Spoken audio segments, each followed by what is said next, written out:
잠깐 눈을 감고 상상해 보세요. 오늘 밤 당신은 아무 걱정 없이 깊은 잠에 빠집니다. 내일에 대한 두려움도 과거에 대한 후회도 없이 평안한 얼굴로 숙면을 취합니다. 그리고 아침에 일어나면 온몸에 기운이 넘칩니다. 마음은 평안하고 얼굴에는 미소가 번집니다. 아, 정말 잘 잤다는 말이 절로 나옵니다. 이것이 하나님이 우리에게 주시고 싶어 하시는 밤입니다.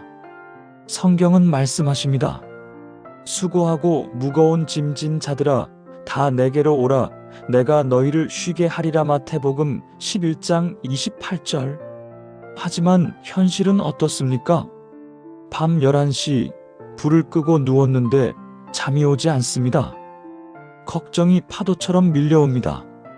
내일 병원 검사 결과는 어떻게 나올까요? 자녀의 취업은 언제쯤 될까요? 남편의 건강은 괜찮을까요? 집 대출 이자는 어떻게 감당할까요? 온갖 생각이 머릿속을 맴돕니다.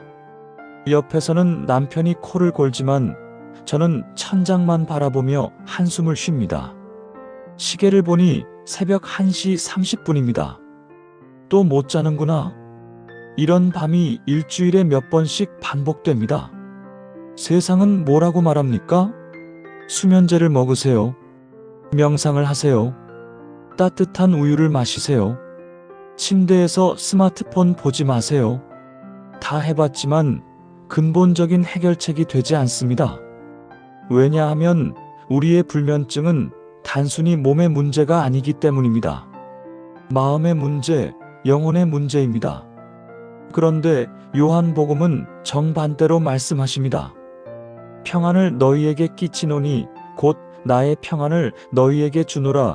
내가 너희에게 주는 것은 세상이 주는 것과 같지 아니하니라.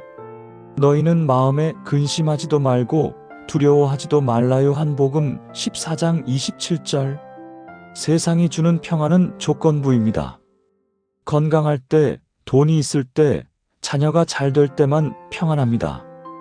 하지만 예수님이 주시는 평안은 다릅니다. 환난 중에도, 질병 중에도, 어려움 중에도 평안합니다. 이것이 요한복음이 우리에게 주는 선물입니다. 오늘 밤 저는 여러분과 함께 요한복음의 핵심 49절을 나누려고 합니다. 이것은 단순한 성경 공부가 아닙니다. 여러분의 불안한 밤을 평안한 밤으로 바꾸는 하나님의 처방전입니다. 잠들기 전에 듣는 이 말씀들이 여러분의 마음을 위로하고 영혼을 쉬게 하며 깊은 잠으로 인도할 것입니다. 요한복음은 네 복음서 중에서 가장 깊은 영적 진리를 담고 있습니다. 사랑하는 제자 요한이 예수님과 함께 걸으며 식사하며 대화하며 경험한 예수님의 모습이 생생하게 담겨 있습니다. 특히 요한복음 14장부터 16장은 예수님이 제자들에게 마지막으로 남기신 위로와 평안의 메시지입니다. 저는 이 말씀들을 7가지 주제로 정리했습니다. 각 주제마다 요한복음의 핵심 구절들을 함께 묵상하고 그 의미를 나누며 여러분의 삶에 어떻게 적용할 수 있는지 나눌 것입니다. 그리고 각 주제마다 함께 기도하는 시간을 가지겠습니다. 지금부터 시작합니다. 편안하게 누우세요. 눈을 감으셔도 좋습니다. 제 목소리를 따라 요한복음의 세계로 들어가 보시겠습니까? 이 시간이 여러분에게 깊은 위로와 평안이 되기를 기도합니다. 첫 번째 태초의 빛 마이너스 말씀이 육신이 되심. 요한복음 1장. 문제 상황. 여러분, 혹시 이런 경험 있으십니까? 밤에 누웠을 때 갑자기 내 인생이 무의미하게 느껴지는 순간 말입니다. 나는 왜 이렇게 살고 있을까?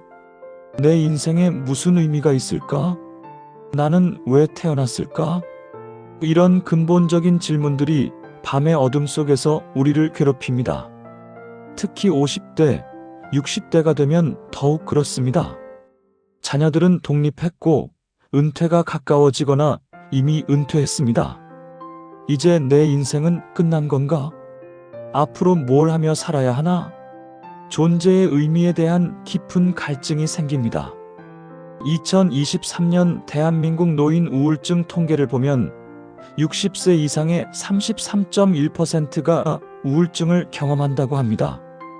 그 가장 큰 이유가 바로 존재의 의미 상실입니다. 나는 누구인가? 왜 사는가?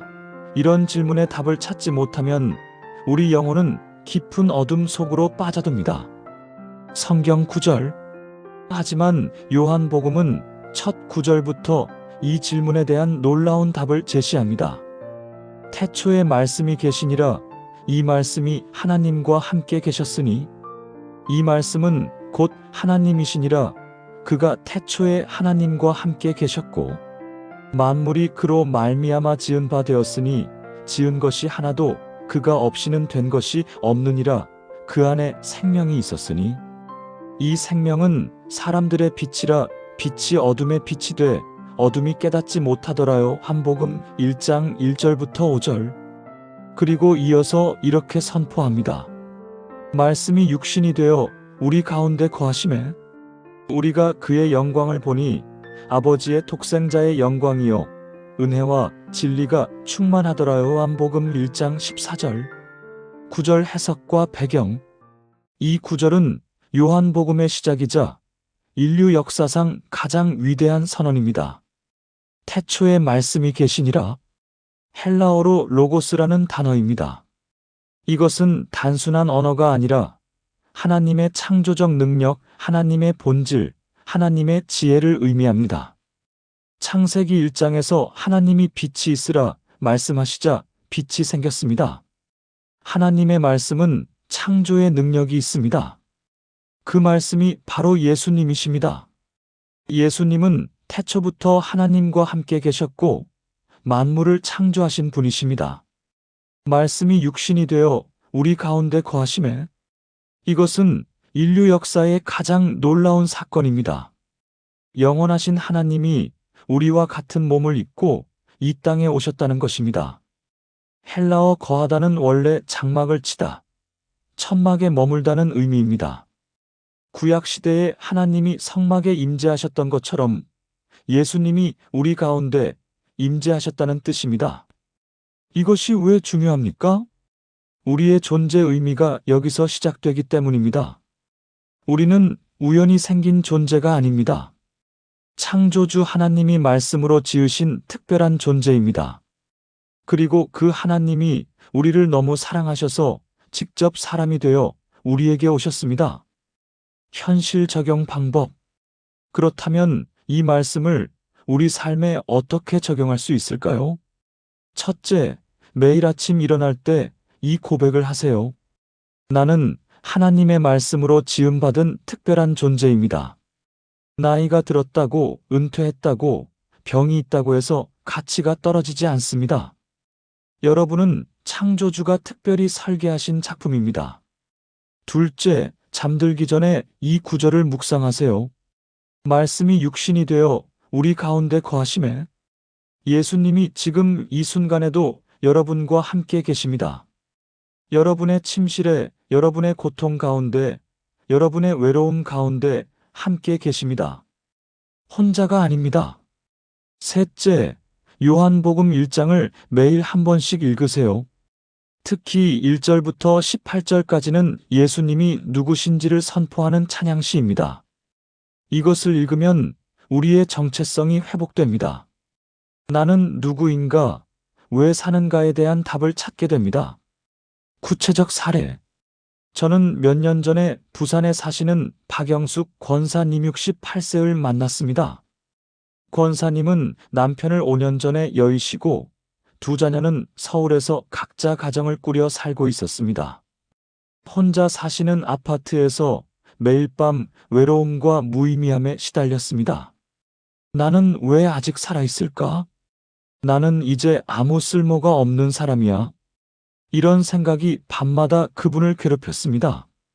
어느 날 교회 새벽 기도회에서 목사님이 요한복음 1장을 설교하셨습니다. 여러분은 하나님의 말씀으로 창조된 귀한 존재입니다. 나이가 들었다고, 혼자 산다고 해서 가치가 없는 것이 아닙니다. 말씀이 육신이 되어 여러분과 함께 거하십니다. 그날 이후 권사님은 매일 밤 잠들기 전에 요한복음 1장 1절부터 14절을 낭독하기 시작했습니다. 처음 일주일은 아무 변화가 없었습니다. 그저 습관처럼 읽었을 뿐입니다.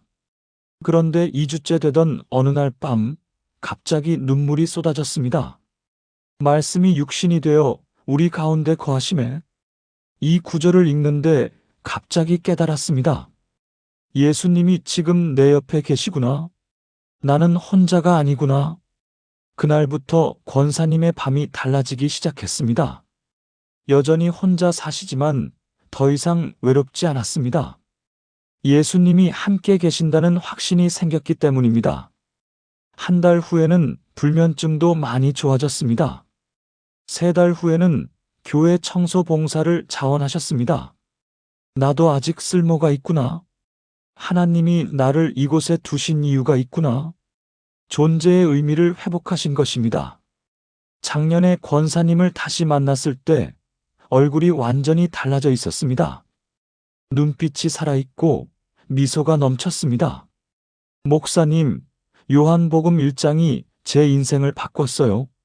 이제 저는 매일 아침 일어나서 나는 하나님의 말씀으로 지음받은 귀한 존재입니다라고 고백해요. 그리고 밤에 잠들기 전에 말씀이 육신이 되어 나와 함께 거하신다고 고백해요. 이 고백이 제 하루를 지탱해 줍니다. 기도문. 사랑하는 여러분, 지금 저와 함께 이렇게 기도해 보시겠습니까? 전능하신 창조주 하나님, 태초의 말씀으로 천지를 창조하시고 저를 지으신 주님을 찬양합니다. 저는 우연히 생긴 존재가 아니라 주님의 특별한 계획과 목적으로 지음받은 귀한 존재임을 고백합니다. 말씀이 육신이 되어 저와 함께 거하시는 예수님, 감사합니다. 오늘 밤도 저와 함께 하시고 이 어둠 속에서 빛이 되어 주소서. 나이가 들어도 외로워도 쓸모없다고 느껴질 때도 저는 주님의 사랑받는 자녀임을 믿습니다. 예수님의 이름으로 기도합니다. 아멘. 격려와 다음 연결. 이 기도를 매일 밤 고백해 보세요. 여러분의 존재 가치가 회복되는 놀라운 경험을 하게 될 것입니다. 자, 이제 두 번째 말씀으로 넘어가겠습니다.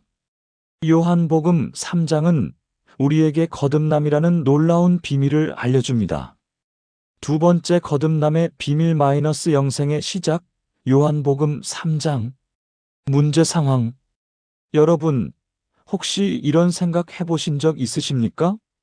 나는 교회를 다녀도 변하지 않는 것 같아. 성경을 읽어도 내 삶은 그대로야. 다른 사람들은 은혜 받았다고 하는데 나는 왜 그런 경험이 없을까? 많은 성도들이 이런 고민을 합니다. 신앙생활을 오래 했는데도 변화가 없는 것 같고 여전히 똑같은 문제로 괴로워합니다. 밤에 누우면 이런 생각이 듭니다. 내가 정말 구원받은 걸까? 내가 진짜 그리스도인일까? 나는 왜 이렇게 약할까? 인천에 사시는 김미숙 집사님 62세도 그랬습니다. 교회를 30년 넘게 다녔지만 항상 불안했습니다. 내가 천국에 갈 수 있을까? 내 행실이 너무 부족한데? 하나님이 나를 받아주실까? 이런 두려움이 밤마다 그분을 괴롭혔습니다. 성경 구절. 바로 이런 분들을 위해 예수님이 니고데모에게 하신 말씀이 있습니다. 예수께서 대답하여 이르시되 진실로 진실로 내게 이르노니 사람이 거듭나지 아니하면 하나님의 나라를 볼 수 없느니라. 요한복음 3장 3절. 하나님이 세상을 이처럼 사랑하사 독생자를 주셨으니 이는 그를 믿는 자마다 멸망하지 않고 영생을 얻게 하려 하심이라. 요한복음 3장 16절. 빛이 세상에 왔으되 사람들이 자기 행위가 악함으로 빛보다 어둠을 더 사랑한 것이니라. 요한복음 3장 19절. 진리를 따르는 자는 빛으로 오나니 이는 그 행위가 하나님 안에서 행한 것임을 나타내려 함이라 하시니라. 요한복음 3장 21절. 구절 해석과 배경. 니고데모는 당시 유대 사회의 지도자였습니다. 바리새인이자 사내들인 공회원이었습니다. 율법을 철저히 지키고 종교적으로 완벽한 삶을 살았습니다. 그런데 그는 밤에 예수님을 찾아왔습니다. 왜 밤에 왔을까요? 두려워서입니다. 동료들이 알까봐, 평판이 나빠질까봐 두려웠습니다. 그런데 예수님은 니고데모에게 충격적인 말씀을 하십니다. 거듭나지 아니하면 하나님 나라를 볼 수 없느니라. 니고데모는 혼란스러웠습니다. 내가 어떻게 다시 태어날 수 있습니까? 그는 육체적 출생을 생각했습니다. 하지만 예수님이 말씀하신 거듭남은 영적 출생입니다. 물과 성령으로 나는 것입니다. 물은 회개를, 성령은 하나님의 생명을 의미합니다. 우리가 회개하고 예수님을 믿을 때 성령님이 우리 안에 들어오셔서 새 생명을 주십니다. 이것이 거듭남입니다. 요한복음 3장 16절은 성경에서 가장 유명한 구절입니다. 하나님이 세상을 이처럼 사랑하사. 여기서 세상은 헬라어로 코스모스입니다. 단순히 지구가 아니라 모든 사람, 모든 인류를 의미합니다. 하나님은 여러분을 사랑하십니다.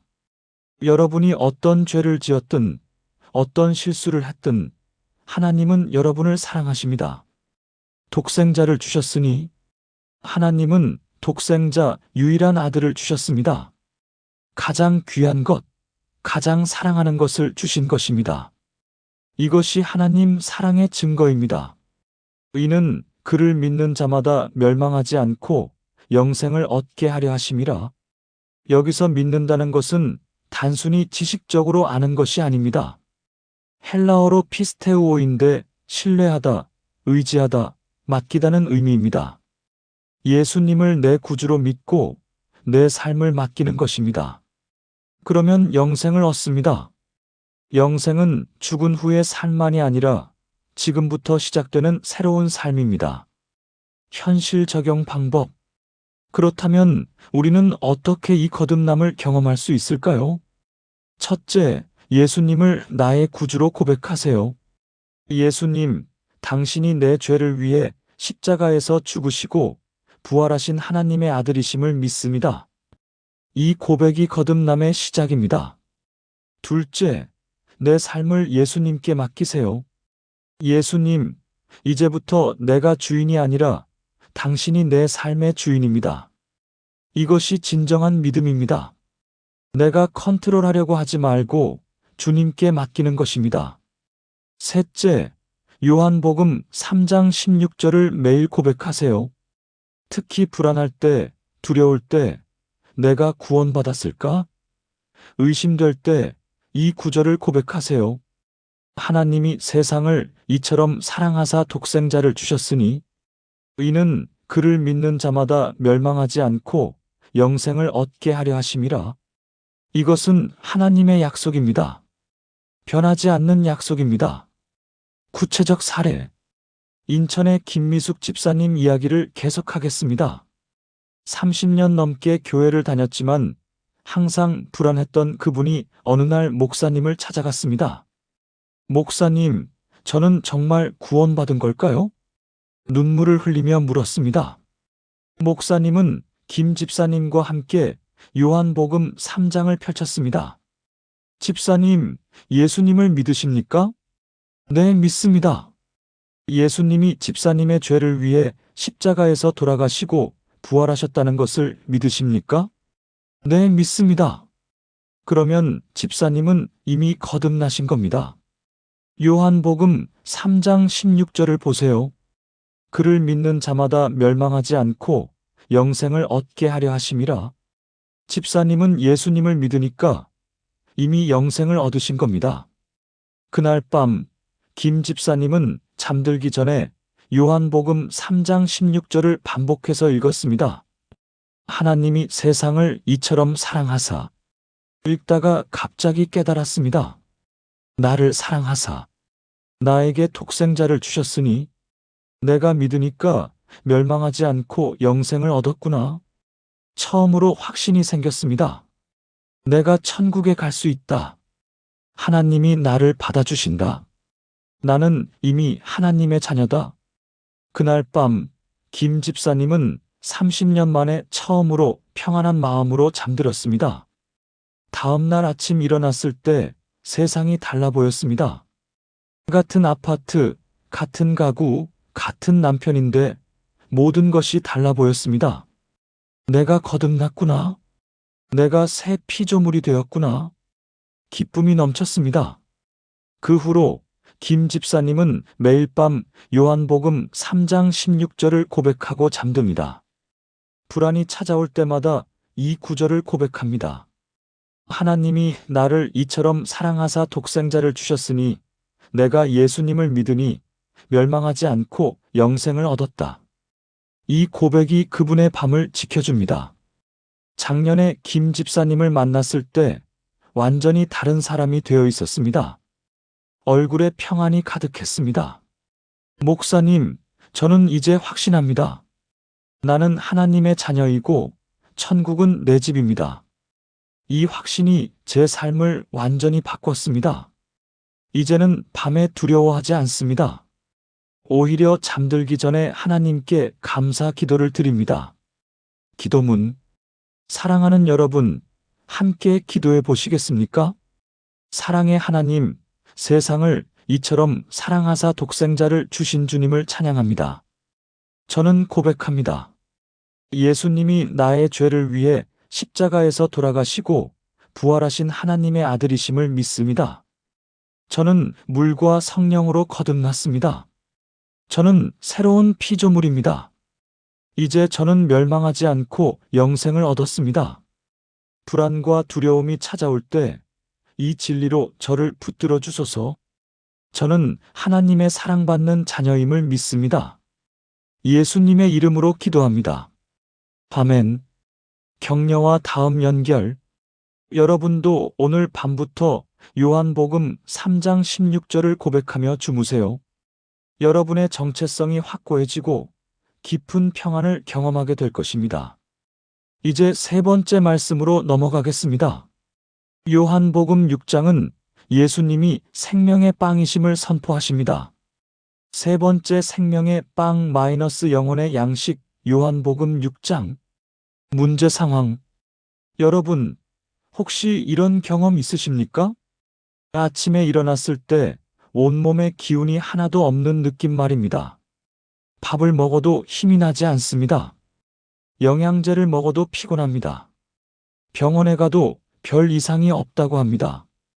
그런데 매일 지치고 힘듭니다. 이것은 단순히 육체적 피로가 아닙니다. 영적 기근입니다. 우리의 영혼이 굶주리고 있는 것입니다. 육체는 음식으로 살지만 영혼은 하나님의 말씀으로 삽니다. 영혼의 양식을 공급하지 않으면 우리는 영적으로 쇠약해집니다. 대전에 사시는 이순희 권사님 65세이 그랬습니다. 당뇨와 고혈압이 있지만 약으로 잘 관리되고 있었습니다. 그런데 항상 피곤했습니다. 아침에 일어나도 피곤하고 낮에도 피곤하고 밤에 누울 때도 피곤했습니다. 왜 이렇게 힘들까? 나이가 들어서 그런가? 의사는 혈압도 혈당도 괜찮다고 했습니다. 그런데 왜 이렇게 힘들까요? 성경 구절. 예수님은 요한복음 6장에서 5,000명을 먹이는 기적을 행하신 후 이렇게 말씀하십니다. 예수께서 이르시되 나는 생명의 떡이니 내게 오는 자는 결코 줄이지 아니할 터이요 나를 믿는 자는 영원히 목마르지 아니하리라. 요한복음 6장 35절. 내가 하늘에서 내려온 살아있는 떡이니 사람이 이 떡을 먹으면 영생하리라. 내가 줄 떡은 곧 세상의 생명을 위한 내 살이니라 하시니라. 요한복음 6장 51절. 내 살을 먹고 내 피를 마시는 자는 영생을 가졌고 마지막 날에 내가 그를 다시 살리리니. 요한복음 6장 54절. 살리는 것은 영이니 육은 무익하니라. 내가 너희에게 이른 말은 영이요 생명이라. 요한복음 6장 63절. 구절 해석과 배경. 예수님이 5,000명을 먹이신 기적은 요한복음 6장 1절부터 15절에 나옵니다. 보리떡 5개와 물고기 2마리로 5,000명을 먹이셨습니다. 사람들은 이 기적을 보고 예수님을 왕으로 삼으려고 했습니다. 왜냐하면 배불리 먹을 수 있기 때문입니다. 육체의 필요를 채워주기 때문입니다. 하지만 예수님은 그들을 피해 산으로 올라가셨습니다. 다음 날 사람들이 예수님을 찾아왔을 때 예수님은 이렇게 말씀하십니다. 너희가 나를 찾는 것은 표적을 보았기 때문이 아니라 떡을 먹고 배부른 까닭이로다. 요한복음 6장 26절. 예수님은 사람들의 진짜 필요를 아셨습니다. 그들에게 필요한 것은 육체의 떡이 아니라 영혼의 떡이었습니다. 그래서 예수님은 선포하십니다. 나는 생명의 떡이니. 구약시대의 이스라엘 백성들이 광야에서 만나를 먹었습니다. 하나님이 하늘에서 내려주신 떡입니다. 그들은 40년 동안 만나를 먹고 살았습니다. 하지만 그들은 결국 다 죽었습니다. 만나는 육체를 살렸지만 영혼을 살리지는 못했습니다. 그런데 예수님은 하늘에서 내려온 살아있는 떡이십니다. 예수님을 먹으면, 즉 예수님을 믿으면 영원히 살게 됩니다. 육체는 죽어도 영혼은 영원히 삽니다. 내 살을 먹고 내 피를 마시는 자. 이것은 무슨 의미일까요? 성찬식을 생각하면 됩니다. 떡은 예수님의 몸을, 포도주는 예수님의 피를 상징합니다. 예수님의 살과 피를 먹고 마신다는 것은 예수님의 십자가 죽음을 믿고 예수님과 하나가 되는 것을 의미합니다. 우리가 음식을 먹으면 그것이 우리 몸의 일부가 됩니다. 마찬가지로 우리가 예수님을 믿으면 예수님이 우리 안에 거하시고 우리가 예수님 안에 거하게 됩니다. 이것이 영적 양식입니다. 현실 적용 방법. 그렇다면 우리는 어떻게 이 생명의 떡을 먹을 수 있을까요? 첫째, 매일 성경을 읽으세요. 예수님의 말씀이 영이요 생명입니다.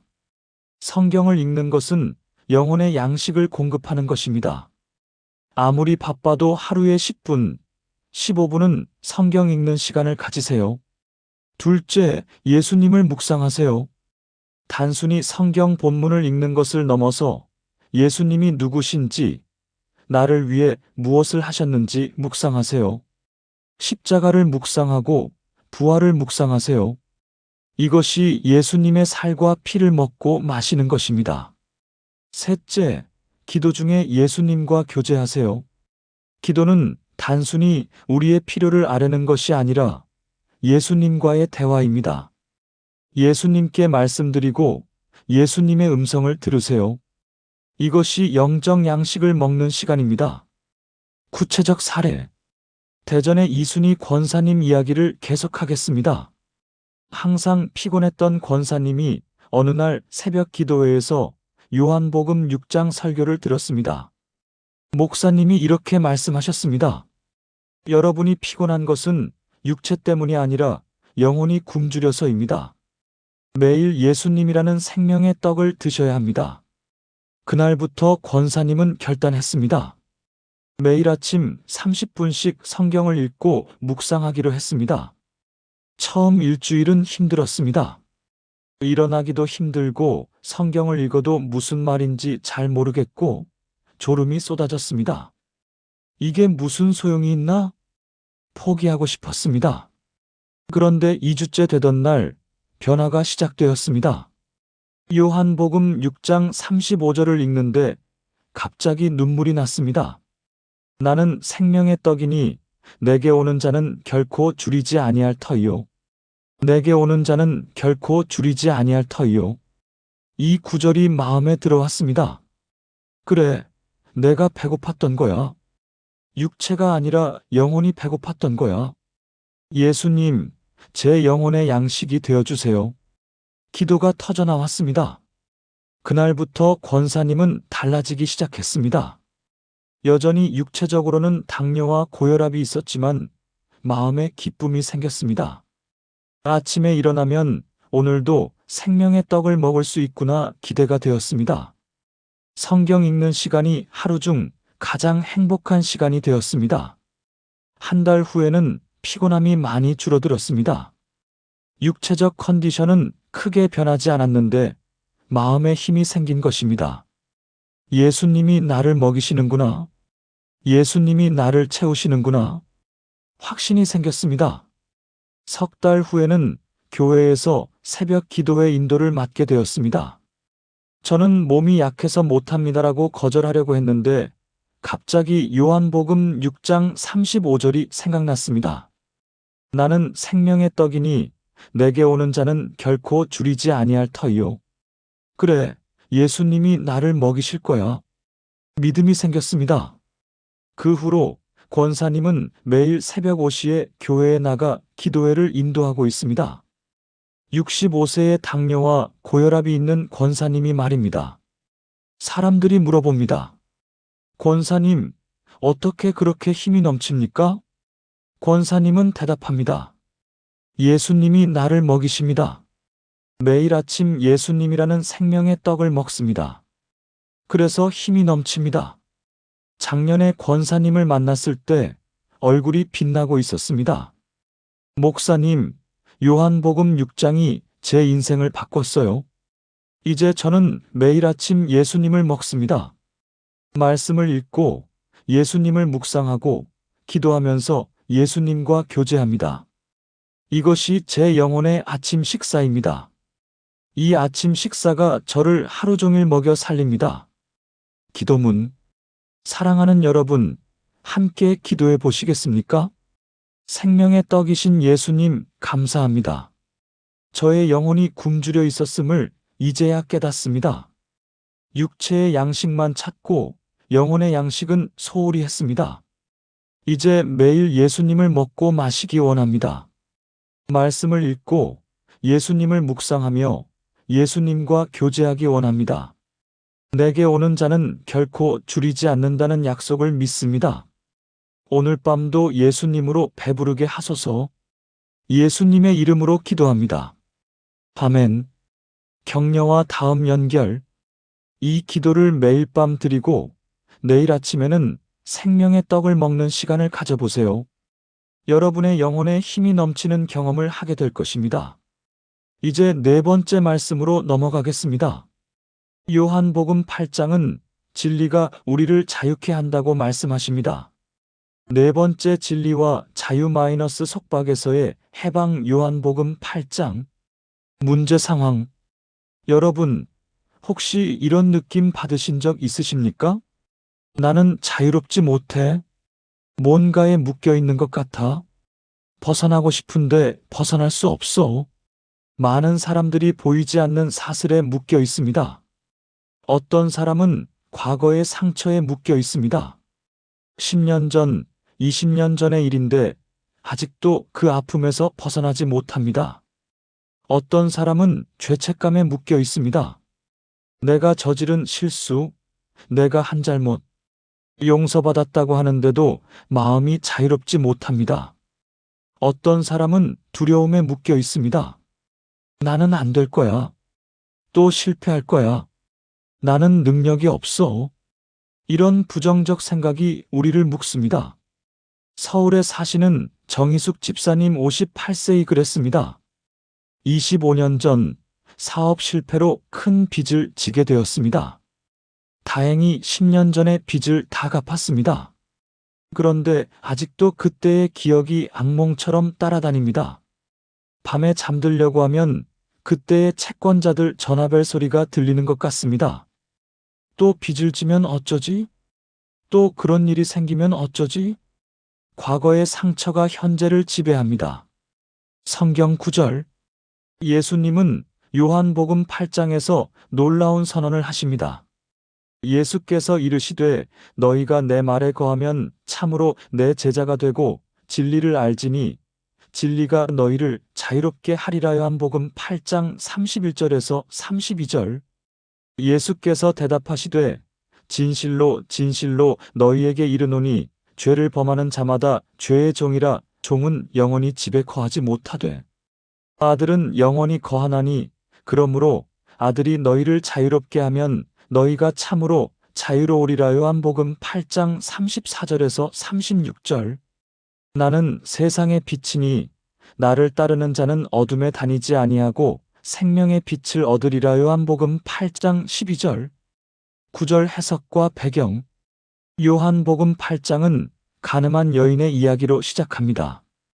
바리새인들이 간음하다 현장에서 잡힌 여인을 예수님 앞에 끌고 왔습니다. 율법에는 이런 여자를 돌로 치라 명했는데 선생님 생각은 어떻습니까? 함정 질문이었습니다. 예수님은 땅에 무엇인가 쓰시다가 말씀하십니다. 너희 중에 죄 없는 자가 먼저 돌로 치라. 사람들이 하나둘 떠나갑니다.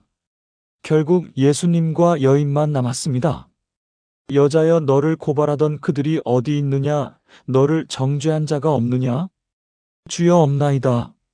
나도 너를 정죄하지 아니하노니 가서 다시는 죄를 범하지 말라. 요한복음 8장 10절에서 11절. 이것이 자유의 시작입니다. 정죄로부터의 자유입니다. 예수님은 우리를 정죄하지 않으십니다. 우리의 죄를 아시지만 정죄하지 않으십니다. 오히려 가서 다시는 죄를 범하지 말라고 새로운 시작을 주십니다. 진리를 알지니 진리가 너희를 자유롭게 하리라. 여기서 진리는 단순한 사실이나 지식이 아닙니다. 헬라어로 알레테이아인데 숨겨지지 않은 것, 드러난 실체를 의미합니다. 성경에서 진리는 곧 예수님입니다. 예수님이 나는 길이요, 진리요, 생명이니요. 요한복음 14장 6절라고 하셨습니다. 진리이신 예수님을 알면 자유롭게 됩니다. 무엇으로부터 자유롭게 됩니까? 첫째, 죄로부터 자유롭게 됩니다. 죄를 범하는 자마다 죄의 종이라. 죄는 우리를 노예로 만듭니다. 같은 죄를 반복하고 벗어나고 싶은데 벗어날 수 없습니다. 하지만 예수님이 우리를 자유롭게 하십니다. 둘째, 정죄로부터 자유롭게 됩니다. 나도 너를 정죄하지 아니하노니. 과거의 실수, 과거의 죄에서 자유롭게 됩니다. 하나님이 용서하셨으면 우리도 스스로를 용서해야 합니다. 셋째, 두려움으로부터 자유롭게 됩니다. 나는 세상의 빛이니 나를 따르는 자는 어둠에 다니지 아니하고. 예수님이 우리의 빛이시기 때문에 우리는 두려워할 필요가 없습니다. 현실 적용 방법. 그렇다면 우리는 어떻게 이 자유를 경험할 수 있을까요? 첫째, 진리이신 예수님을 매일 묵상하세요. 예수님은 나의 진리시다. 예수님 안에서 나는 자유롭다. 이 고백을 매일 하세요. 둘째, 과거를 예수님께 맡기세요. 예수님, 제 과거의 상처를 치유해 주세요. 제 과거의 죄를 용서해 주세요. 저를 정죄하지 마시고 자유롭게 해주세요. 이렇게 기도하세요. 셋째, 요한복음 8장 36절을 암송하세요. 아들이 너희를 자유롭게 하면 너희가 참으로 자유로우리라. 자유를 선포하세요. 나는 예수님 안에서 자유롭다. 나는 더 이상 과거의 노예가 아니다. 나는 하나님의 자녀다. 구체적 사례. 서울의 정희숙 집사님 이야기를 계속하겠습니다. 25년 전 사업 실패의 상처가 아직도 생생했던 집사님이 어느 날 성경 공부 시간에 요한복음 8장을 공부했습니다. 진리가 너희를 자유롭게 하리라. 이 구절을 듣는 순간 가슴이 뛰었습니다. 자유? 나도 자유로워질 수 있을까? 그날 밤 집사님은 무릎을 꿇고 기도했습니다. 예수님, 저를 자유롭게 해주세요. 25년 전 그 일에서 자유롭게 해주세요. 매일 밤 그 악몽에서 자유롭게 해주세요. 눈물을 흘리며 기도했습니다. 처음에는 아무 변화가 없었습니다. 여전히 밤이 되면 두려움이 찾아왔습니다. 또 빚을 지면 어쩌지? 이런 생각이 자동으로 떠올랐습니다. 그런데 집사님은 포기하지 않았습니다. 매일 밤 요한복음 8장 36절을 고백했습니다. 아들이 너희를 자유롭게 하면 너희가 참으로 자유로우리라. 예수님이 나를 자유롭게 하시면 나는 참으로 자유롭다. 처음에는 믿어지지 않았지만 계속 고백했습니다. 2주가 지나자 작은 변화가 생겼습니다. 두려운 생각이 떠올랐을 때 예전에는 그냥 그 생각에 빠져들었는데 이제는 아니야. 나는 자유롭다고 선포할 수 있게 되었습니다. 생각을 통제할 수 있게 된 것입니다. 한 달이 지나자 밤에 잠드는 것이 훨씬 편해졌습니다. 두려운 생각이 완전히 사라진 것은 아니지만 그 생각이 나를 지배하지 않게 되었습니다. 예수님이 나를 자유롭게 하셨다. 이 확신이 생겼습니다. 석 달이 지나자 놀라운 일이 일어났습니다. 25년 만에 처음으로 사업 이야기를 편안하게 할 수 있게 되었습니다. 예전에는 그 시절 이야기만 나와도 가슴이 답답하고 숨이 막혔는데 이제는 그때 힘들었지만 하나님이 다 해결해 주셨어요 라고 담담하게 말할 수 있게 되었습니다. 과거가 더 이상 나를 지배하지 않게 된 것입니다. 정말로 자유로워진 것입니다. 6개월 후 집사님은 같은 상처를 가진 사람들을 위한 소그룹을 시작했습니다. 과거의 상처에서 자유로워지기라는 주제로 매주 만나 요한복음 8장을 함께 공부하고 서로의 이야기를 나누고 함께 기도했습니다. 많은 사람들이 자유를 경험했습니다. 작년에 집사님을 만났을 때 완전히 다른 사람이 되어 있었습니다. 얼굴에 평안이 가득했고 눈빛이 밝았습니다. 목사님, 요한복음 8장이 제 인생을 바꿨어요. 진리이신 예수님이 저를 자유롭게 하셨어요. 이제 저는 과거의 노예가 아니라 하나님의 자녀입니다. 이 자유를 다른 사람들과도 나누고 있어요. 기도문. 사랑하는 여러분, 함께 기도해 보시겠습니까? 진리이신 예수님 감사합니다. 저를 자유롭게 하시는 주님을 찬양합니다. 저는 고백합니다. 과거의 상처, 과거의 죄, 과거의 실패가 더 이상 저를 지배하지 않습니다. 아들이 나를 자유롭게 하셨으니 나는 참으로 자유롭습니다. 정죄로부터 자유롭고 죄책감으로부터 자유롭고 두려움으로부터 자유롭습니다. 오늘 밤 이 자유 안에서 평안히 쉬게 하소서. 예수님의 이름으로 기도합니다. 아멘. 격려와 다음 연결. 여러분도 오늘 밤부터 요한복음 8장 36절을 선포하며 주무세요. 아들이 너희를 자유롭게 하면 너희가 참으로 자유로우리라. 여러분의 과거가 더 이상 여러분을 묶지 못하는 놀라운 자유를 경험하게 될 것입니다. 이제 5번째 말씀으로 넘어가겠습니다. 요한복음 10장은 예수님이 선한 목자이심을 선포하십니다. 5번째 선한 목자 영원한 보호 요한복음 10장. 문제 상황. 여러분, 혹시 이런 느낌 받으신 적 있으십니까? 세상이 너무 위험해. 어디에도 안전한 곳이 없어. 누구도 나를 지켜주지 않아. 우리가 사는 세상은 위험으로 가득합니다. 질병, 사고, 범죄, 재난, 경제적 어려움 등 우리를 위협하는 것들이 너무 많습니다. 뉴스를 보면 불안해집니다. 내일은 무슨 일이 일어날까? 나와 내 가족은 안전할까? 특히 밤이 되면 이런 두려움이 더 커집니다.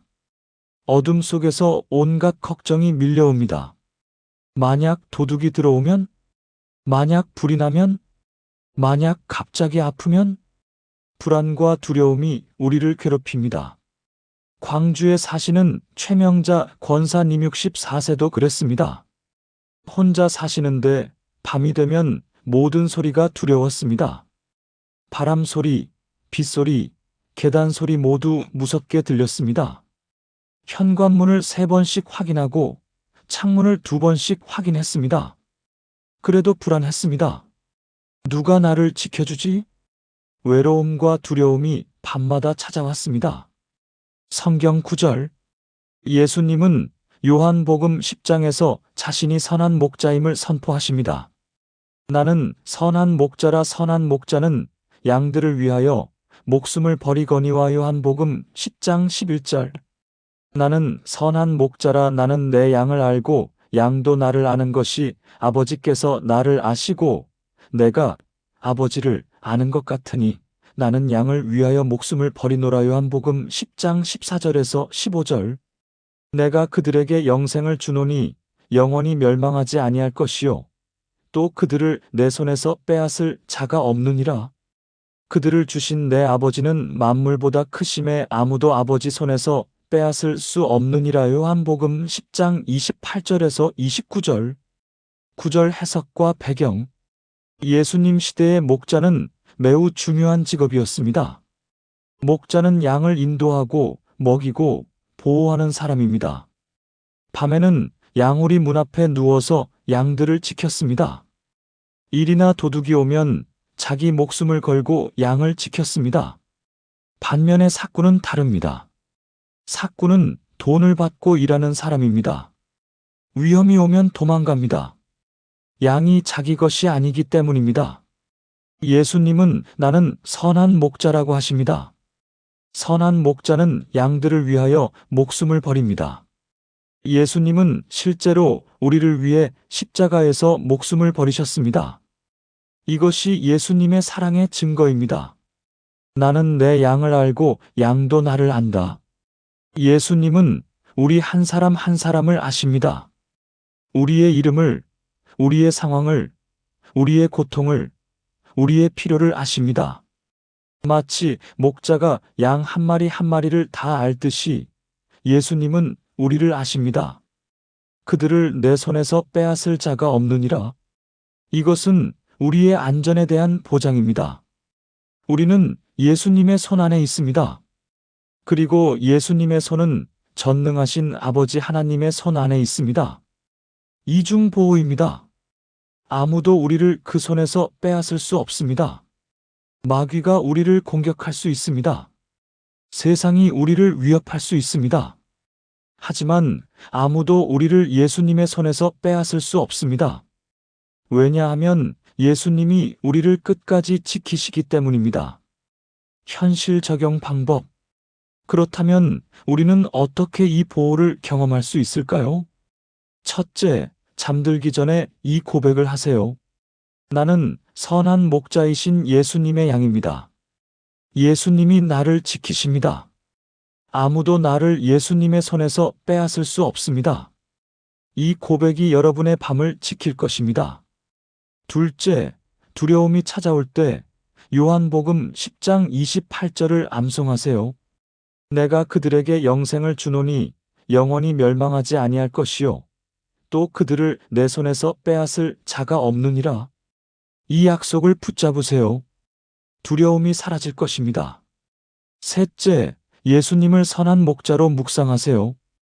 예수님은 지금 이 순간에도 나를 지키고 계신다. 예수님의 눈은 항상 나를 향해 있다.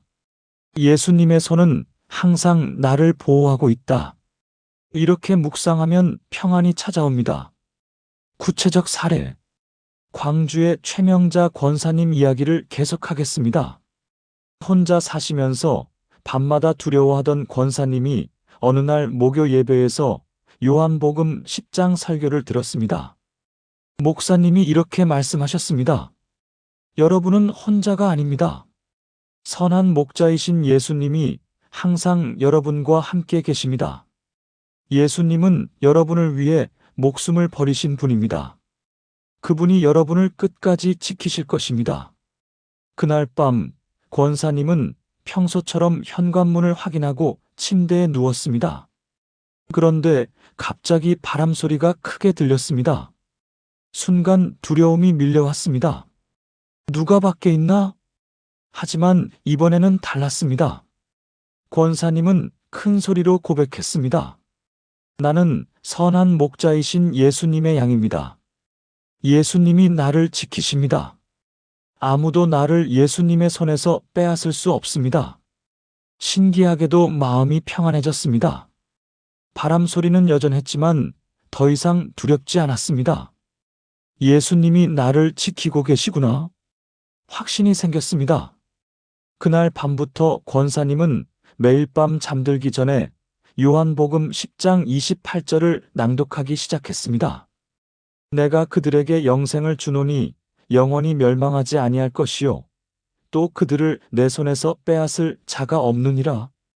이 구절을 읽으면 마음이 평안해졌습니다. 일주일 후에는 현관문을 한 번만 확인해도 괜찮아졌습니다. 예수님이 지키시는데 내가 뭘 그렇게 확인해? 믿음이 생겼습니다. 2주 후에는 밤에 소리가 들려도 놀라지 않게 되었습니다. 예수님이 함께 계신데 뭘 두려워해? 확신이 더 강해졌습니다. 한 달 후에는 불면증이 완전히 사라졌습니다. 예전에는 밤 11시에 누워서 새벽 2시까지 뒤척였는데 이제는 기도하고 요한복음 10장 28절을 고백하면 금방 잠들었습니다. 깊은 잠을 자고 아침에 일어나면 개운했습니다. 석 달 후에는 놀라운 변화가 있었습니다. 같은 아파트에 혼자 사시는 할머니가 있었는데 그분도 밤에 두려워하신다는 것을 알게 되었습니다. 권사님은 그 할머니를 자기 집으로 초대했습니다. 함께 저녁을 먹고 함께 성경을 읽고 함께 기도했습니다. 특히 요한복음 10장을 함께 읽었습니다. 할머니, 우리는 혼자가 아니에요. 선한 목자이신 예수님이 우리를 지키세요. 아무도 우리를 예수님의 손에서 빼앗을 수 없어요. 그 할머니도 예수님을 믿게 되었고 밤의 두려움에서 해방되었습니다. 이제 두 분은 매주 수요일마다 만나 함께 성경을 읽고 기도합니다.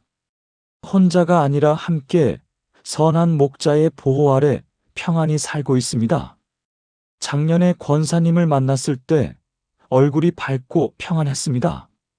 목사님, 요한복음 10장이 제 밤을 바꿨어요. 이제 저는 밤이 두렵지 않습니다. 선한 목자이신 예수님이 항상 저를 지키시니까요. 예수님의 손 안에 있으니까 안전해요. 이 평안을 이웃들과도 나누고 있어요. 기도문. 사랑하는 여러분, 함께 기도해 보시겠습니까? 선한 목자이신 예수님, 감사합니다. 저를 위해 목숨을 버리신 주님을 찬양합니다. 저는 주님의 양입니다. 주님은 저를 아시고 저도 주님을 압니다.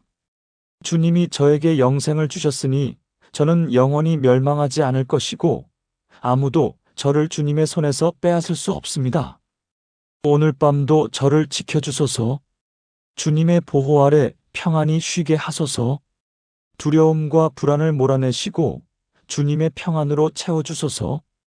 예수님의 이름으로 기도합니다. 아멘. 격려와 다음 연결. 이 기도를 매일 밤 드리세요. 여러분은 선한 목자이신 예수님의 손 안에서 완전히 안전합니다. 깊은 평안 가운데 잠드는 경험을 하게 될 것입니다. 이제 6번째 말씀으로 넘어가겠습니다. 요한복음 11장은 부활과 생명에 대한 놀라운 약속을 담고 있습니다. 6번째 부활과 생명 마이너스 죽음을 이기는 능력 요한복음 11장. 문제 상황. 여러분, 혹시 이런 생각 해보신 적 있으십니까? 언젠가 나도 죽겠지. 죽으면 끝일까? 사랑하는 사람을 다시 만날 수 있을까? 죽음은 우리 모두가 두려워하는 주제입니다. 특히 나이가 들수록 죽음에 대한 생각이 자주 찾아옵니다. 친구가 세상을 떠났다는 소식을 듣습니다. 교회 권사님이 암으로 돌아가셨다는 소식을 듣습니다. 그러면 문득 생각합니다. 다음은 나일까? 나는 준비가 되어 있을까? 부산에 사시는 박순옥 권사님 67세도 그랬습니다. 작년에 같은 반 집사님이 갑자기 돌아가셨습니다. 심근경색이었습니다. 전날까지 건강하게 교회에 나오시던 분이 다음날 세상을 떠나셨습니다. 그 소식을 듣고 권사님은 충격을 받았습니다. 나도 언젠가 이렇게 갈 수 있구나. 나는 준비가 되어 있나? 밤에 잠들 때마다 이런 생각이 들었습니다. 혹시 오늘 밤 내가 죽으면 어쩌지? 두려움이 밀려왔습니다. 성경 구절. 예수님은 요한복음 11장에서 나사로를 살리시기 전에 놀라운 선언을 하십니다. 예수께서 이르시되 나는 부활이요 생명이니 나를 믿는 자는 죽어도 살겠고 무릇 살아서 나를 믿는 자는 영원히 죽지 아니하리니 이것을 내가 믿느냐. 요한복음 11장 25절에서 26절. 예수께서 우시더라. 요한복음 11장 35절. 예수께서 돌을 옮겨 놓으라 하시니 그 죽은 자의 누이 마르다가 이르되 주여 죽은 지가 나흘이 되었음에 벌써 냄새가 나나이다. 예수께서 이르시되 내 말이 내가 믿으면 하나님의 영광을 보리라 하지 아니하였느냐 하시니요. 요한복음 11장 39절에서 40절. 돌을 옮겨 놓으니 예수께서 눈을 들어 우러러 보시고 이르시되 아버지여 내 말을 들으신 것을 감사하나이다. 항상 내 말을 들으시는 줄을 내가 알았나이다. 그러나 이 말씀 하옵는 것은 둘러선 무리를 위함이니 곧 아버지께서 나를 보내신 것을 그들로 믿게 하려 함이니이다. 이 말씀을 하시고 큰 소리로 나사로야 나오라 부르시니 죽은 자가 수족을 배로 동인 채로 나오는데요. 요한복음 11장 41절에서 44절. 구절 해석과 배경. 요한복음 11장은 예수님의 가장 위대한 기적 중 하나를 기록하고 있습니다. 나사로가 병들었다는 소식을 듣고도 예수님은 이틀을 더 머무르셨습니다. 제자들은 이해하지 못했습니다. 왜 빨리 가지 않으실까? 예수님이 도착했을 때 나사로는 이미 죽은 지 나흘이나 되었습니다. 마르다와 마리아는 슬픔에 잠겨 있었습니다. 마르다가 예수님께 말합니다. 주께서 여기 계셨더라면 내 오라버니가 죽지 아니하였을 것이니이다. 이때 예수님은 인류 역사상 가장 중요한 선언을 하십니다. 나는 부활이요 생명이니. 예수님은 부활을 주시는 분이 아니라 부활 그 자체이십니다. 예수님은 생명을 주시는 분이 아니라 생명 그 자체이십니다. 나를 믿는 자는 죽어도 살겠고 육체는 죽어도 영혼은 살아있다는 것입니다. 죽음은 끝이 아니라 새로운 시작입니다. 육체를 벗고 영원한 생명으로 들어가는 것입니다. 무릇 살아서 나를 믿는 자는 영원히 죽지 아니하리니 예수님을 믿으면 영적으로 죽지 않습니다. 육체는 죽어도 영혼은 영원히 살아 있습니다. 이것이 영생입니다. 이것을 내가 믿느냐? 예수님은 우리에게 묻고 계십니다. 너는 이것을 믿느냐? 우리의 대답은 무엇입니까? 요한복음 11장 35절은 성경에서 가장 짧은 구절입니다. 예수께서 우시더라. 예수님은 나사로를 살리실 것을 아셨지만 우셨습니다. 왜 우셨을까요? 죽음이 가져온 슬픔과 고통 때문입니다. 예수님은 우리의 아픔에 공감하십니다. 우리가 죽음 앞에서 슬퍼할 때 예수님도 함께 우십니다. 그리고 예수님은 큰 소리로 외치십니다. 나사로야 나오라. 죽은 지 나흘이나 된 나사로가 살아나옵니다. 이것은 예수님이 죽음을 이기시는 능력이 있다는 증거입니다. 예수님은 죽음보다 강하십니다. 현실 적용 방법. 그렇다면 우리는 어떻게 이 부활의 소망을 경험할 수 있을까요? 첫째, 요한복음 11장 25절을 암송하세요. 나는 부활이요 생명이니 나를 믿는 자는 죽어도 살겠고 무릇 살아서 나를 믿는 자는 영원히 죽지 아니하리니. 이 약속을 마음에 새기세요. 둘째, 죽음을 두려워하지 마세요. 죽음은 끝이 아니라 시작입니다. 이 땅에서의 삶이 끝나고 천국에서의 영원한 삶이 시작되는 것입니다. 예수님이 우리를 부활시키실 것입니다. 셋째, 사랑하는 사람을 잃고 슬퍼하는 것은 괜찮습니다. 예수님도 우셨습니다. 슬픔은 자연스러운 감정입니다. 하지만 우리는 소망 없이 슬퍼하는 자들과 같지 않습니다. 우리는 부활의 소망이 있습니다. 다시 만날 날이 있습니다. 구체적 사례. 부산의 박순옥 권사님 이야기를 계속하겠습니다. 집사님이 갑자기 돌아가신 후 죽음에 대한 두려움으로 밤마다 괴로워하던 권사님이 어느 날 새벽 기도회에서 요한복음 11장 설교를 들었습니다. 목사님이 이렇게 말씀하셨습니다. 여러분, 죽음을 두려워하지 마십시오. 예수님은 부활이요 생명이십니다. 예수님을 믿는 자는 죽어도 살 것입니다. 이것을 믿으십니까? 그 질문이 권사님의 마음을 쳤습니다. 나는 정말 이것을 믿는가?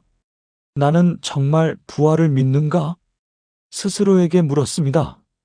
그날 밤 권사님은 무릎을 꿇고 기도했습니다. 예수님, 저는 믿습니다. 주님이 부활이요 생명이심을 믿습니다. 제가 죽어도 살 것을 믿습니다. 이 믿음을 굳게 해주세요. 처음에는 여전히 두려움이 있었습니다. 정말 그럴까? 정말 죽어도 살까? 의심이 들었습니다. 하지만 권사님은 포기하지 않았습니다. 매일 밤 요한복음 11장 25절을 큰 소리로 고백했습니다. 나는 부활이요 생명이니 나를 믿는 자는 죽어도 살겠고 무릇 살아서 나를 믿는 자는 영원히 죽지 아니하리니 나는 예수님을 믿으니 죽어도 살 것이다. 나는 영원히 죽지 않을 것이다. 일주일이 지나자 작은 변화가 생겼습니다. 밤에 잠들 때 혹시 오늘 밤 내가 죽으면 어쩌지? 하는 생각이 들었을 때 죽어도 살 것이니까 괜찮아라고 대답할 수 있게 되었습니다. 두려움이 조금 줄어들었습니다. 2주가 지나자 더 큰 변화가 있었습니다. 돌아가신 집사님 생각이 났을 때 예전에는 슬프기만 했는데 이제는 천국에서 다시 만날 거야라는 소망이 생겼습니다. 슬픔이 소망으로 바뀌기 시작했습니다. 한 달이 지나자 죽음에 대한 두려움이 거의 사라졌습니다. 나는 죽어도 살 것이다. 예수님이 나를 부활시키실 것이다. 천국은 내 집이다. 확신이 생겼습니다. 석 달 후에는 놀라운 일이 일어났습니다. 교회에서 호스피스 봉사 모집 공고가 났는데 권사님이 자원했습니다. 예전에는 죽음이 두려워서 절대 할 수 없었던 일입니다. 하지만 이제는 달랐습니다. 죽음 앞에 있는 사람들에게 부활의 소망을 전하고 싶어요. 매주 토요일마다 호스피스 병동을 방문해서 환자들과 이야기를 나누고 요한복음 11장을 함께 읽고 함께 기도했습니다. 많은 환자들이 위로를 받고 평안히 세상을 떠났습니다. 작년에 권사님을 만났을 때 얼굴에 평안과 기쁨이 넘쳤습니다. 목사님, 요한복음 11장이 제 삶을 완전히 바꿨어요. 이제 저는 죽음을 두려워하지 않습니다. 예수님이 부활이요 생명이시니까요.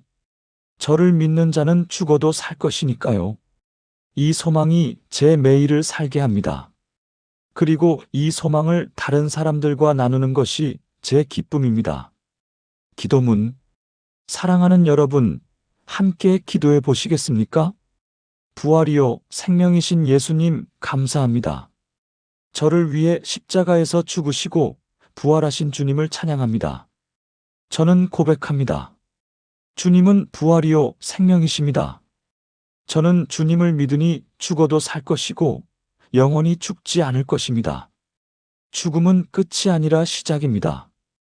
이 땅에서의 삶이 끝나면 천국에서의 영원한 삶이 시작됩니다. 이 소망으로 오늘 밤도 평안히 쉬게 하소서. 죽음의 두려움을 물리치시고 부활의 확신을 주소서. 예수님의 이름으로 기도합니다. 아멘. 격려와 다음 연결. 여러분도 오늘 밤부터 요한복음 11장 25절을 고백하며 주무세요. 죽음의 두려움이 사라지고 부활의 소망으로 평안한 밤을 보내게 될 것입니다. 이제 마지막 7번째 말씀으로 넘어가겠습니다. 요한복음 14장부터 16장은 예수님이 제자들에게 주신 평안의 약속입니다. 7번째 평안의 약속 잠들기 전의 위로 요한복음 14-16장. 문제 상황. 여러분, 혹시 이런 경험 있으십니까? 밤에 누워서 온갖 걱정을 다하는 경험 말입니다. 낮에는 괜찮았는데 밤이 되면 모든 문제가 크게 보입니다. 내일 병원 검사 결과는 어떻게 나올까? 자녀의 취업은 언제쯤 될까? 집 대출 이자는 어떻게 감당하지? 나이가 들어가는데 앞으로 어떻게 살까? 걱정이 꼬리를 물고 이어집니다. 한 가지 걱정이 끝나면 또 다른 걱정이 시작됩니다. 마음에 평안이 없습니다. 잠이 오지 않습니다. 시계를 보니 새벽 2시입니다. 아, 또 못 자겠구나. 한숨이 나옵니다. 울산에 사시는 김영자 권사님 63세이 그랬습니다. 남편이 당뇨 합병증으로 투석을 받고 계시고, 큰아들은 사업 실패로 빚을 지고, 작은 딸은 이혼 후 두 아이를 키우며 힘들어하고 있었습니다. 권사님은 모든 가족의 짐을 혼자 지고 있는 것 같았습니다. 밤이 되면 걱정이 산더미처럼 밀려왔습니다. 어떻게 하지? 내가 쓰러지면 우리 가족은 어떡하지? 불안과 걱정으로 매일 밤 괴로워했습니다.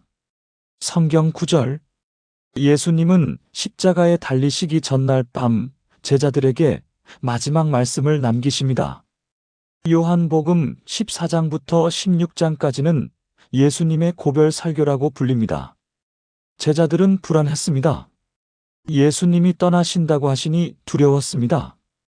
바로 이 순간 예수님은 평안의 약속을 주십니다. 너희는 마음에 근심하지 말라. 하나님을 믿으니 또 나를 믿으라. 내 아버지 집에 거할 곳이 많도다. 그렇지 않으면 너희에게 일렀으리라.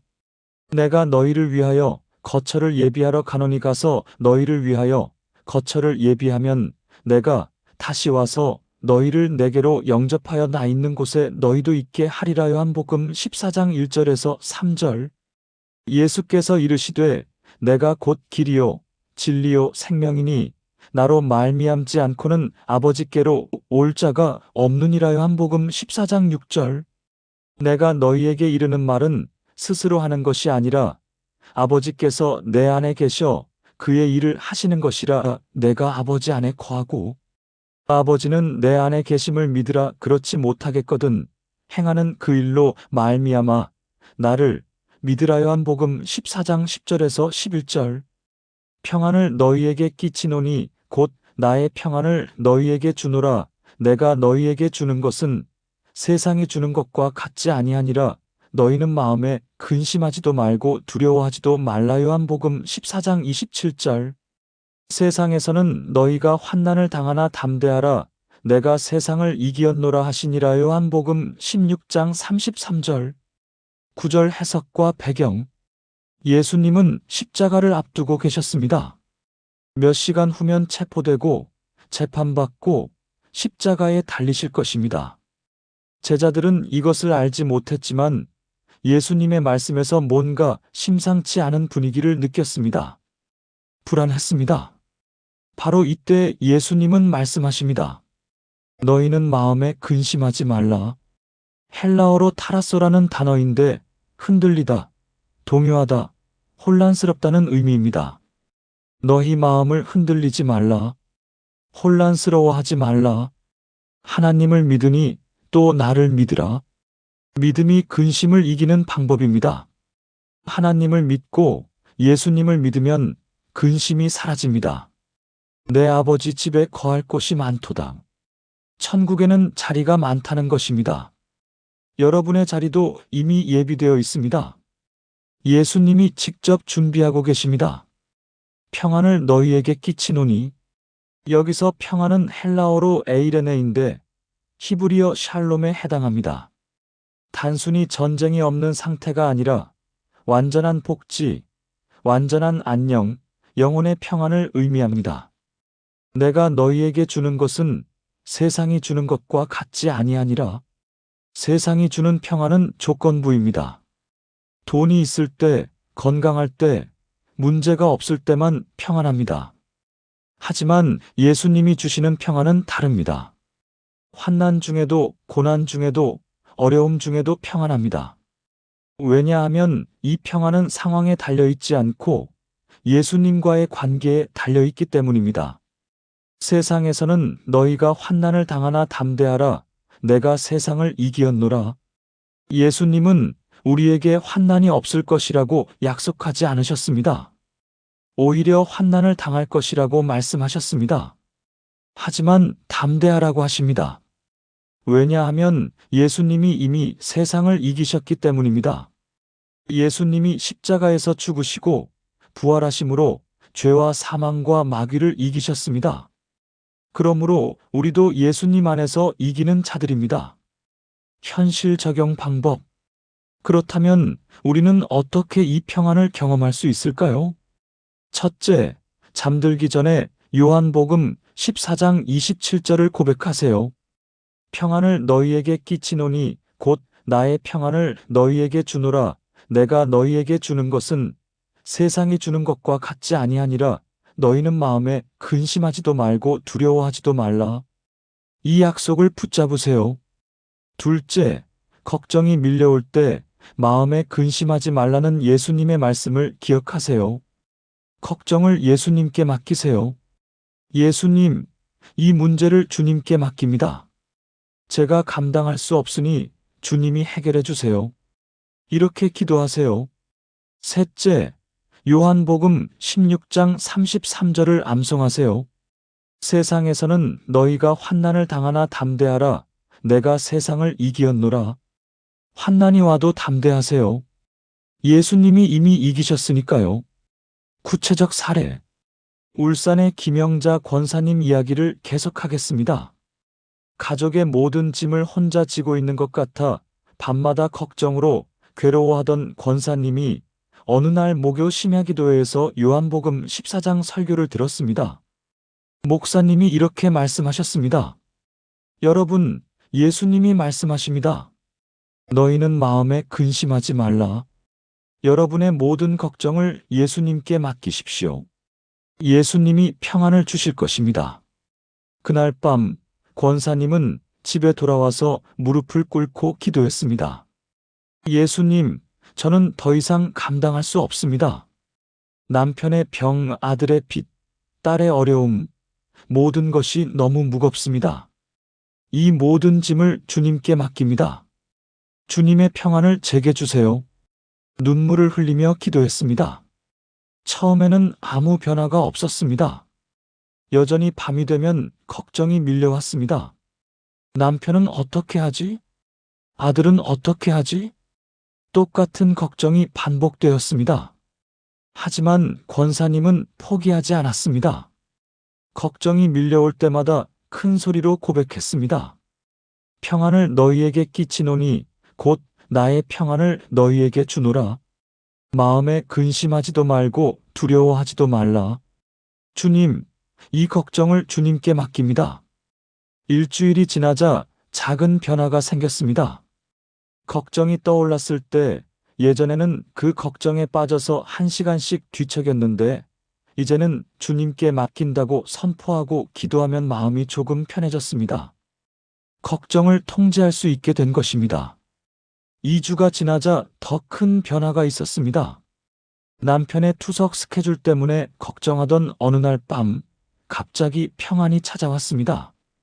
이유를 알 수 없는 평안이었습니다. 상황은 하나도 변하지 않았는데 마음에 평안이 있었습니다. 이것이 예수님이 주시는 평안이구나 깨달았습니다. 한 달이 지나자 불면증이 많이 좋아졌습니다. 여전히 걱정거리는 많았지만 밤에 잠드는 것이 훨씬 쉬워졌습니다. 잠들기 전에 요한복음 14장 27절을 고백하고 모든 걱정을 주님께 맡기는 기도를 하면 마음이 평안해지고 금방 잠들었습니다. 석 달 후에는 놀라운 일들이 일어났습니다. 큰아들이 새로운 직장을 구했습니다. 작은 딸이 교회에서 위로를 받고 힘을 얻었습니다. 남편의 건강 상태도 안정되었습니다. 모든 문제가 해결된 것은 아니지만 가족 모두가 힘을 내기 시작했습니다. 가장 큰 변화는 권사님 자신이었습니다. 예전에는 모든 짐을 혼자 지려고 했는데 이제는 주님께 맡기는 것을 배웠습니다. 내가 다 해결할 수 없어. 주님이 하실 거야. 이렇게 믿으니까 마음이 편해졌습니다. 작년에 권사님을 만났을 때 얼굴에 평안이 가득했습니다. 목사님, 요한복음 14장이 제 삶을 바꿨어요. 이제 저는 걱정하지 않습니다. 걱정이 생기면 바로 주님께 맡깁니다. 주님이 주시는 평안은 정말 세상이 주는 것과 다릅니다. 상황이 어려워도 마음에 평안이 있어요. 이 평안이 저를 살게 합니다. 기도문. 사랑하는 여러분, 함께 기도해 보시겠습니까? 평안의 주님, 감사합니다. 저에게 평안을 주시는 예수님을 찬양합니다. 저는 고백합니다. 마음에 근심하지 않고 두려워하지 않겠습니다. 주님을 믿고 의지합니다. 저의 모든 걱정과 염려를 주님께 맡깁니다. 남편의 일, 자녀의 일, 경제의 일, 건강의 일, 모든 것을 주님께 맡깁니다. 주님의 평안을 제게 주소서. 세상이 주는 것과 다른 주님의 평안을 주소서. 환난 중에도 담대하게 하소서. 주님이 세상을 이기셨으니 저도 주님 안에서 이기는 자입니다. 오늘 밤 주님의 평안 안에서 깊이 쉬게 하소서. 예수님의 이름으로 기도합니다. 아멘. 격려와 다음 연결. 이 기도를 매일 밤 드리세요. 여러분의 모든 걱정을 예수님께 맡기고 주님이 주시는 평안 안에서 깊은 잠을 주무세요. 내일 아침 일어나면 새로운 힘이 넘칠 것입니다. 이제 지금까지 나눈 7가지 말씀을 하나의 기도로 드리겠습니다. 통합 기도문 500자 이상. 지금까지 나눈 요한복음의 7가지 핵심 말씀을 하나의 기도로 드리겠습니다. 함께 기도하시겠습니까? 전능하신 창조주 하나님, 태초의 말씀으로 저를 지으신 주님을 찬양합니다. 말씀이 육신이 되어 저와 함께 거하시는 예수님, 감사합니다. 하나님이 세상을 이처럼 사랑하사 독생자를 주셨으니 저는 예수님을 믿음으로 거듭났고 멸망하지 않고 영생을 얻었습니다. 생명의 떡이신 예수님, 매일 저를 먹이시고 영혼의 양식을 공급하시니 감사합니다. 진리이신 예수님, 저를 자유롭게 하셨으니 저는 더 이상 과거의 노예가 아니라 하나님의 자녀입니다. 선한 목자이신 예수님, 저를 위해 목숨을 버리시고 항상 저를 지키시니 아무도 저를 주님의 손에서 빼앗을 수 없습니다. 부활이요 생명이신 예수님, 저는 죽어도 살 것이고 영원히 죽지 않을 것입니다. 평안을 주시는 예수님, 저의 모든 걱정과 두려움을 주님께 맡기오니 세상이 줄 수 없는 주님의 평안으로 저를 채워주소서. 오늘 밤 이 7가지 약속을 붙잡고 평안히 쉬게 하소서. 저는 하나님의 말씀으로 창조된 특별한 존재이고 거듭난 하나님의 자녀이며 생명의 떡으로 먹임 받는 자이고 진리 안에서 자유로운 자이며 선한 목자의 보호 아래 있고 부활의 소망을 가진 자이며 평안 가운데 거하는 자입니다. 이 모든 것이 예수님 안에서 제게 주어진 것임을 믿고 고백하며 감사드립니다. 내일 아침에도 이 믿음으로 일어나게 하시고 주님의 은혜 가운데 하루를 살게 하소서. 살아계신 예수 그리스도의 이름으로 기도합니다. 아멘. 마무리 천자 이상. 사랑하는 성도님들, 지금까지 요한복음의 핵심 49절을 7가지 주제로 나누어 함께 살펴보았습니다. 잠시 정리해 보겠습니다. 첫째, 태초의 빈 마이너스 말씀이 육신이 되심. 여러분은 하나님의 말씀으로 창조된 특별한 존재입니다. 나이가 들었다고 외롭다고 쓸모없다고 느껴져도 여러분은 창조주가 특별히 설계하신 작품입니다. 말씀이 육신이 되어 여러분과 함께 거하십니다. 둘째, 거듭남의 비밀 마이너스 영생의 시작. 하나님이 세상을 이처럼 사랑하사 독생자를 주셨으니 그를 믿는 자마다 멸망하지 않고 영생을 얻습니다. 여러분이 예수님을 믿으면 이미 거듭났고 이미 구원받았고 이미 하나님의 자녀입니다. 이것을 의심하지 마세요. 셋째, 생명의 떡 마이너스 영혼의 양식. 예수님은 생명의 떡이십니다. 매일 말씀을 읽고 예수님을 묵상하며 기도 중에 예수님과 교제하세요. 이것이 영혼의 양식을 공급하는 것입니다.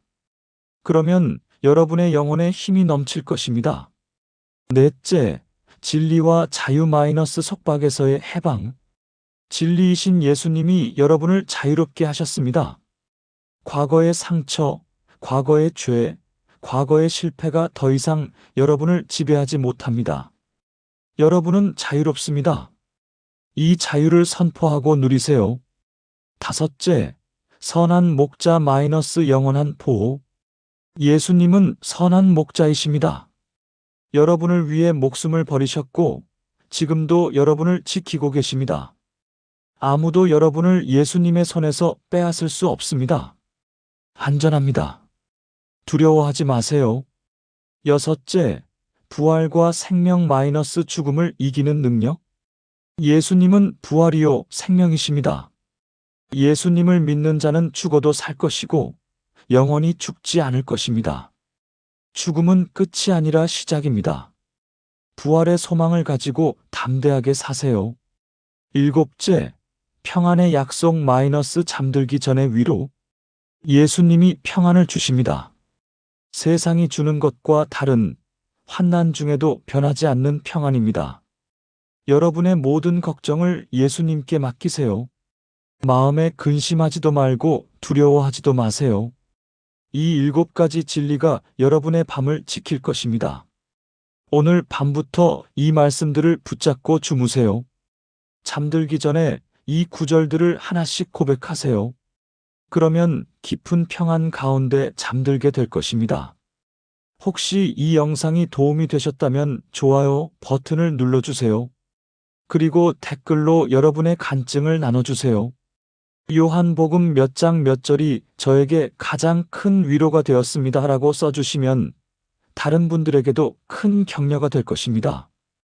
구독과 알림 설정도 해주시면 새로운 영상이 올라올 때마다 알림을 받으실 수 있습니다.